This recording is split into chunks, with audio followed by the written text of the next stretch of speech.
Cordial saludo. Vamos a hablar el día de hoy del tema identificación de los desarrollos científicos de la psicología en el siglo XX. Para empezar a abordar esta temática, vamos a hablar de la primera mitad del siglo XX. En el siglo XX sale una definición de la psicología aplicada y del psicólogo que aplica pues esta psicología que busca o que tiene como objetivo dar la solución a problemas de la vida cotidiana, fortaleciendo los grupos interpersonales.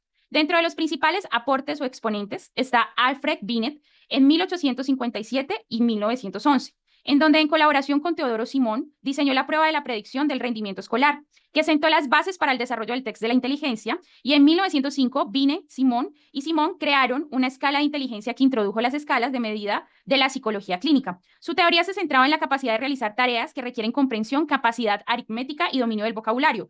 Otro aporte fue el de Linter Wigner en 1867-1956, que creó el término de la psicología clínica y fundó la primera clínica en psicología en 1896 en la Universidad de Pensilvania.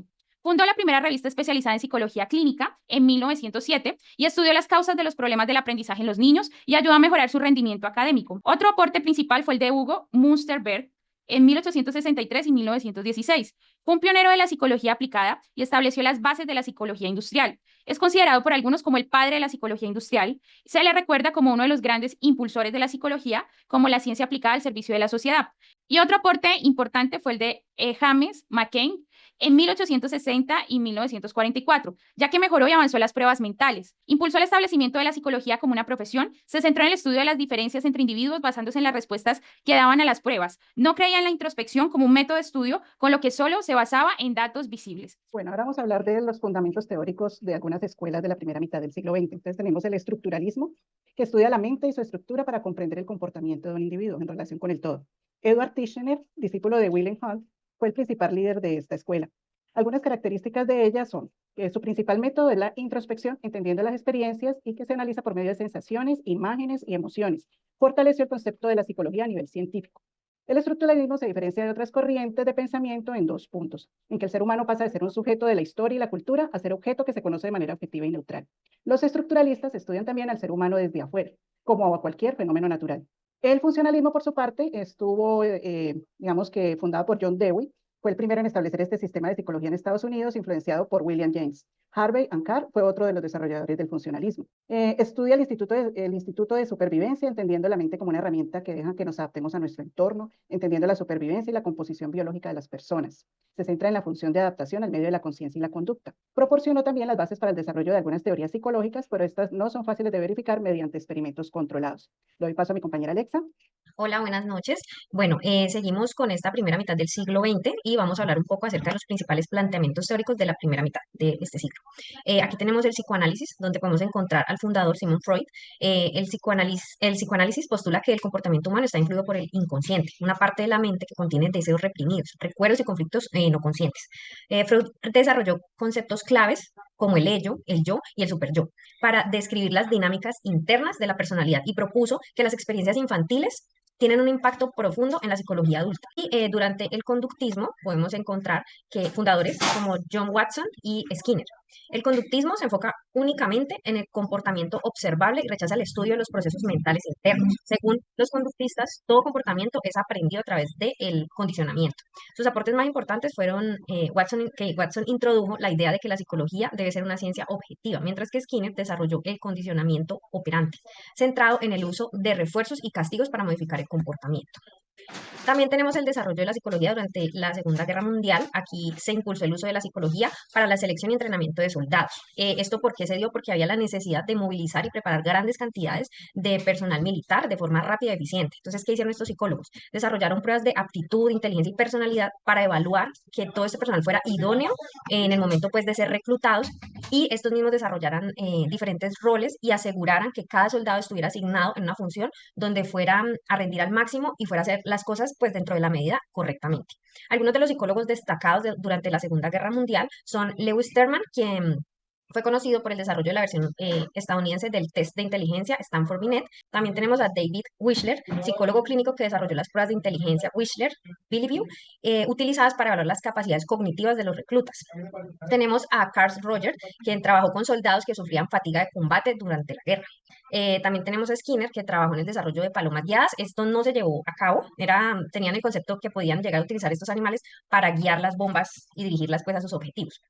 Hola, muy buenas noches. Pues seguimos con la segunda mitad del siglo XX, donde tenemos también la psicología positiva, donde surgió hacia el final del siglo XX como una rama de la psicología humanista, que se centraba en el estudio de las fortalezas y virtudes humanas, así como en lo que contribuye también al bienestar y la felicidad de las personas. Psicólogos como Martin Seligman promovieron investigaciones sobre la resiliencia, optimismo y satisfacción vital. Por otro lado, tenemos también la neuropsicología y psicología biológica, que con los avances de la neurociencia, la psicología comenzó a estudiar el vínculo entre los procesos mentales y las estructuras cerebrales.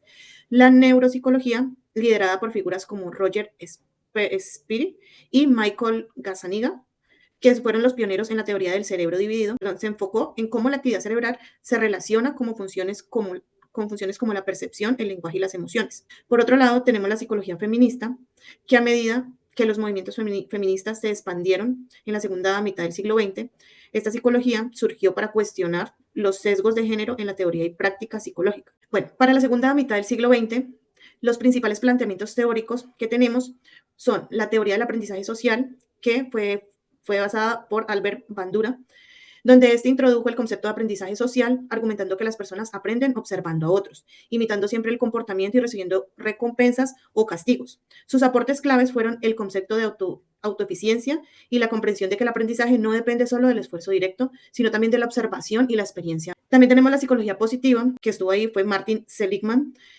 donde en las últimas décadas del siglo XX, surge la psicología positiva con un enfoque que pone énfasis en estudiar y fomentar aspectos positivos del bienestar humano, como lo son la felicidad, la gratitud, la resiliencia y el optimismo. Renovó el enfoque clínico y de la investigación, buscando no solo tratar las enfermedades mentales, sino también promover la salud mental.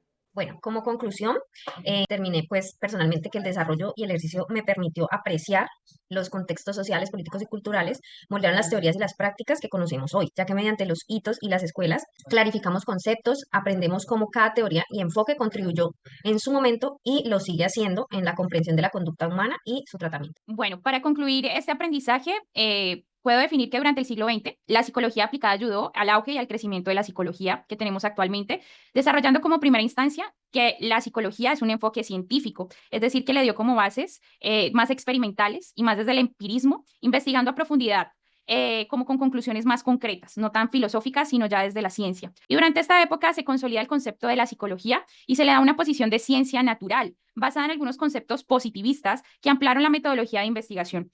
Por lo cual el siglo XX fue un paso histórico para que actualmente tengamos la definición como psicólogos y por medio de la experimentación tenemos las herramientas para poder llevar a cabo terapias que permitan la ampliación y desarrollo del crecimiento cognitivo y humano. Bueno, la conclusión de este aprendizaje, los capítulos que hemos analizado de la psicología durante el siglo XX, a través de diferentes escuelas, aportes de pioneros, de cada una de sus teorías, experimentos, conclusiones objetivas, nos entregan en la psicología unas herramientas muy importantes para aplicar esta ciencia. Las diferentes posturas en la primera y segunda mitad del siglo XX pues, nos muestran también que la psicología se ha ido adaptando a situaciones no solo personales, sino también sociales y culturales en cada época de la vida.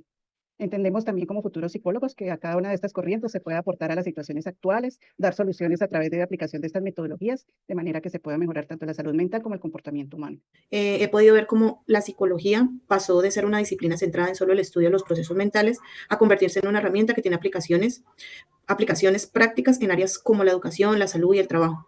Una de las lecciones más importantes que he aprendido es cómo las teorías psicológicas, como el funcionalismo de William James o el psicoanálisis de Freud, no solo buscaban entender la mente, sino también cómo esos conocimientos podían usarse para ayudar a las personas en su vida diaria. Para concluir, puedo decir que este ejercicio me ha dado una visión más clara de cómo la psicología ha cambiado a lo largo del tiempo y de cómo sus teorías se aplican en la vida cotidiana. También me ha ayudado a comprender la importancia de la psicología en diferentes aspectos de nuestra vida, desde la educación hasta la salud mental y cómo podemos usar este conocimiento para mejorar nuestra calidad de vida.